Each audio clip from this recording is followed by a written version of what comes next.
Hi,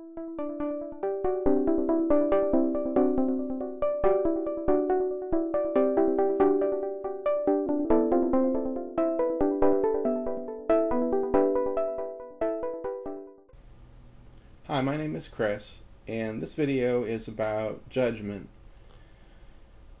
and more particularly it's a discussion of judgment in terms of the framework of the Course in Miracles. Now, the Course in Miracles mentions judgment in a number of different sections and talks about it repeatedly as a fundamental idea, as something that causes us to be separated from peace. In order for us to experience this loss of peace that comes from judgment, our mind must already be established in guilt. And therefore, it is important to understand that judgment can only happen when our mind is ready to assign guilt. Our frame of mind at the time that the moment of judgment occurs has to be that we perceive guilt in others and ourselves, in order for us to be able to assign it to someone at the moment of judgment. The problem then is not so much the moment in which we look at someone and perceive them to be lacking in some way which causes us to believe that they are guilty. It is that at the moment that we perceived that something, we were already in a state of mind where we perceive guilt as being real. So judgment cannot occur against others when we are in a state of mind that is free from guilt, meaning that we do not see others or ourselves as guilty. So in order to disempower judgment, to turn judgment off as a continuous process that goes on in our mind, mostly subconsciously and sometimes consciously, the only thing we can do to bring that into the realm of reality is to allow ourselves to enter into a different state of mind where we do not see guilt as real.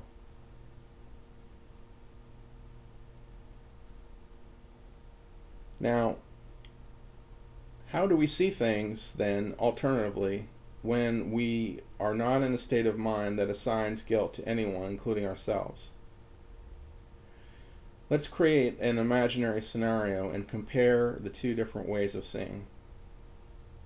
You're at work and a person that you barely know approaches you and is very rude and demanding, asking you and demanding of you something that is not part of your job. When you tell them that you don't know quite how to do that because it's not part of your job description, they become enraged and threaten you, telling you that they will get you fired. Then they storm off.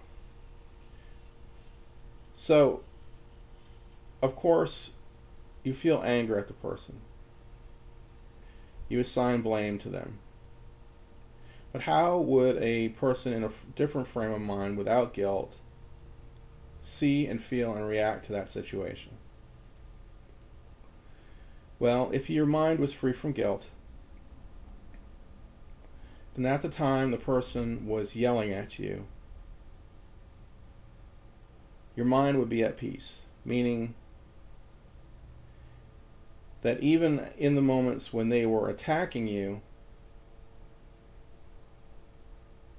you would not be assigning guilt to them in your mind.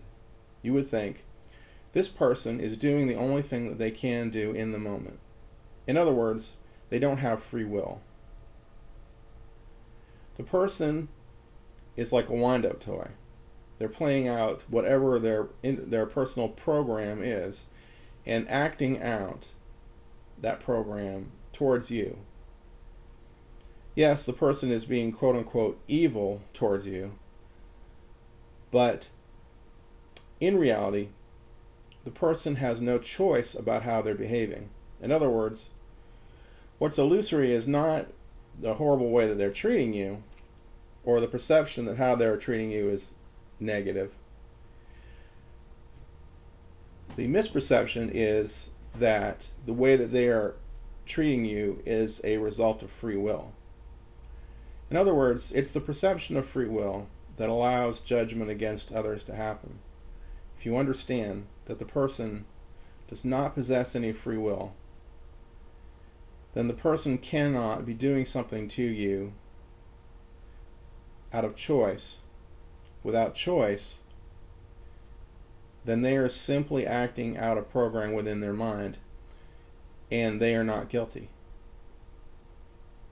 A car colliding with an embankment because it's being steered into the embankment is not guilty of crashing. It's being steered into that position. In the same way, a person who behaves that way is being steered by internal processes in their mind to crash into you. So essentially, free will is an essential aspect of guilt and judgment. Without the perception of free will, there is no perception of guilt or judgment.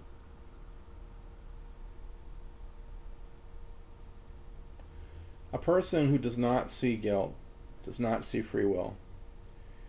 A person behaves in a certain way. The person reacts in whatever way in response to that it feels appropriate, but that reaction does not come out of anger, and it does not come out of fear. The mind remains connected to God. The reason this is possible is because this is the mind's natural state. What is unnatural is when guilt imposes itself between the individual and God so that they are alone. The guilty mind perceives itself as being alone and under attack. Therefore, fear is justified. When the person's mind is free from guilt, not only do they not see the person as guilty, but they also are not cut off from God. Therefore, they are not alone in any situation that they encounter.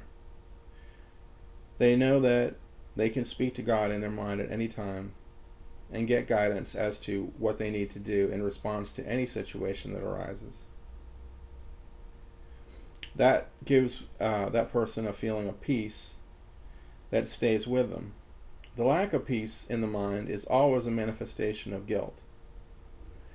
Guilt is the only form of suffering in existence. All forms of our suffering are essentially forms of guilt. So judgment is itself a form of guilt. Regardless of the forms and shapes of guilt, all forms of guilt create suffering, and all forms of suffering are guilt. Guilt is essentially a misunderstanding. It imposes an idea of free will and therefore accountability and blame, which does not exist in reality. If you think about it, person X starts out as a son of God, a perfect being, whole and complete within themselves, and then at some point in the future they end up imagining that they're a human being. Now, regardless of what roles and responsibilities are imposed upon that person in their life, the bottom line is that person cannot be guilty. They can't be guilty because when they were originally and initially a son of God, when they were initially perfect and whole, they were completely and entirely free from guilt. And those same laws still exist and still rule over everything. It's only within the context of the illusion that guilt appears to be real, but not only real but necessary. However, it's possible for a person to function perfectly well without guilt, and they don't become a mass murderer or a criminal. They have a conscience and they take care of themselves in their life. An individual who lives free from guilt is better off. They suffer less. That's really the bottom line. because any form of guilt is suffering. And beyond that, their way of seeing does not produce constant disturbance in their mind. They're not constantly afraid because they don't feel separate from God. Now you would think, well, God is just an idea in your mind, and therefore it's something that you have to impose upon your mind artificially in order to create an imaginary relationship with it. But in actuality, God is the natural state of the mind when it's free from guilt. The more guilt you remove from the mind, the closer it comes to God, without having to actually impose upon the mind the idea of climbing up to a being. God as a state of consciousness is a model for what we truly are, which is perfect, whole, complete, and happy.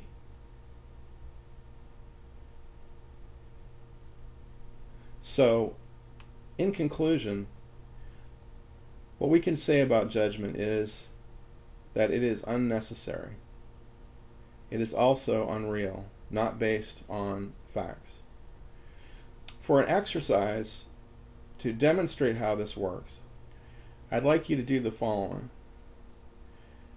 Sit down somewhere quiet when you have some free time, and imagine there's a long, tall drinking glass that's full of black sand. This black sand represents judgment. I'd like you to think about somebody who you have particularly negative feelings for, someone who upsets you, scares you, hurts you, and then think about the worst thing that they've done to you so far. What dredges up the worst feelings towards them? Now, imagine this tall, thin glass filled with black sand, which represents judgment. You're going to reduce the amount of judgment in this glass so that you can see this person differently. Spend a few minutes meditating on the glass, and as you do, say to yourself quietly every once in a while, I am removing judgment from my mind. I am removing all judgment from my mind.